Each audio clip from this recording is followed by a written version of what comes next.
What's up, people? You're tuned into GameSpeak. And today we're here to talk about HellBlade, Senua's Sacrifice. Have I said that right? Senua's. Senua's. I don't know. What?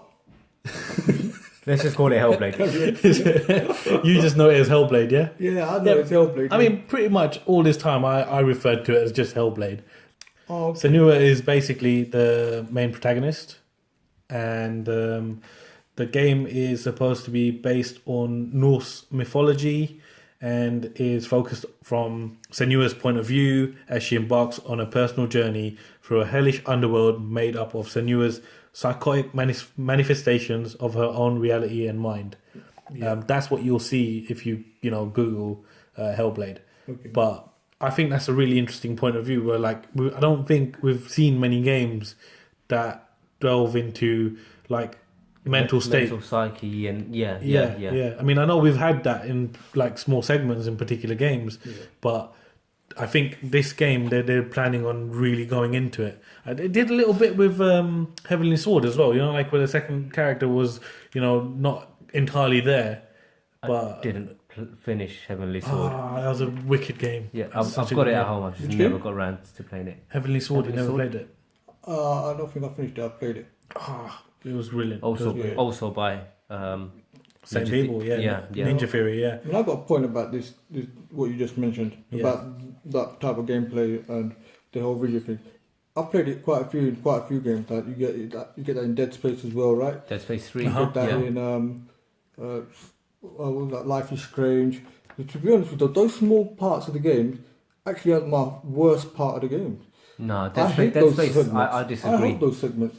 Now, I've seen the HellBlade gameplay, and it seems like the gameplay is getting interrupted constantly. Yeah. With those kind of segments, and it's just putting me off the game. I see what you mean. I mean, one of my worst ones was Max Payne. Remember that scene where he's just walking into some infinity kind of point, and he's chasing after he's trying to stop the robbers from killing his family, but all you're doing is you're just watching the whole thing. That was one of the worst parts of the game, I thought. I mean, I hate even in movies when they say 24 hours later, because it seems like one of those type where you go back in time and have to review all of that stuff again. For me, it seems like it's one of those, when you play the games and they leave a note behind, an audio tape behind, instead of you having the option of reading it and listening to it, it seems like you're forced to watch all of that rubbish from the back. I want to play the game, want to see what happens ahead or in the future rather than what's happened in the past.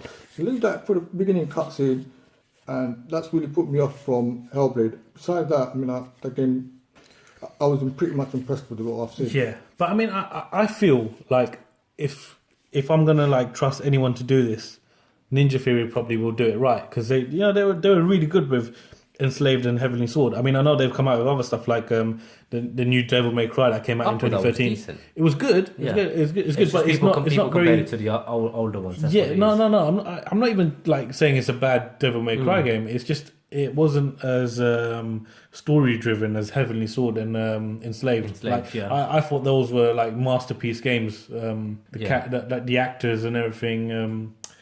They also made Kung Fu Chaos in 2003. Right.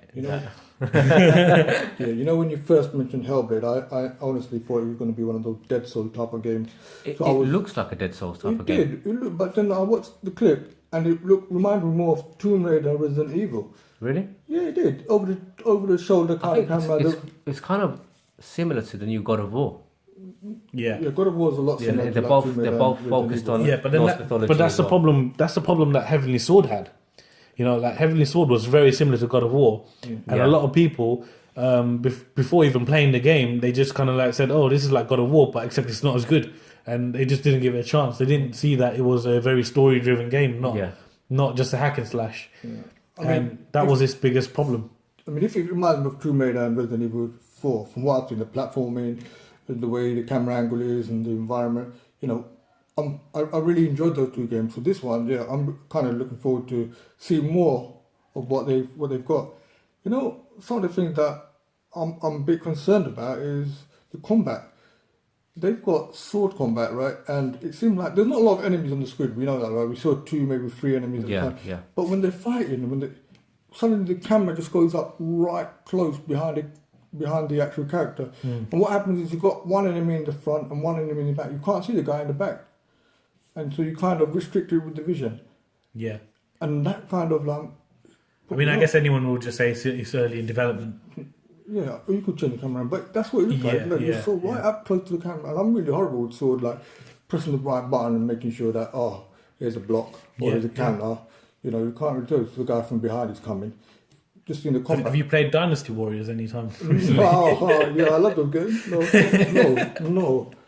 I'm terrible at those type of games, innit? Yeah. But we also know that we don't have to engage in every enemy. Because I watched the interview with the developer as well, and he was saying that we don't have to engage with every enemy. So that's okay. Yeah. But and I think that's one of those things where I don't think that this game is focusing more on the gameplay. It'll be more of a exploration type of thing. Yeah, I think more and more games are moving towards being a movie, but just having segments where you're just having to do quick time events. Yeah.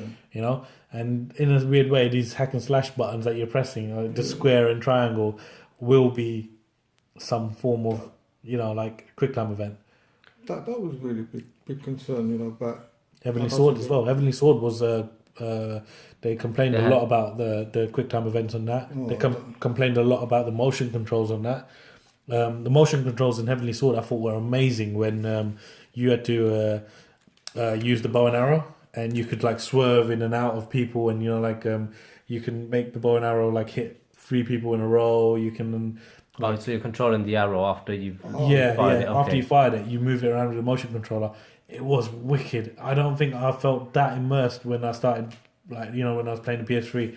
I remember playing it on the projector as well, and I just used to feel like I was the arrow, and it felt really, really good. Very good. That sounds good. Am I the only one that has that concern about the combat, where the camera's so close, combat right up close? I don't know.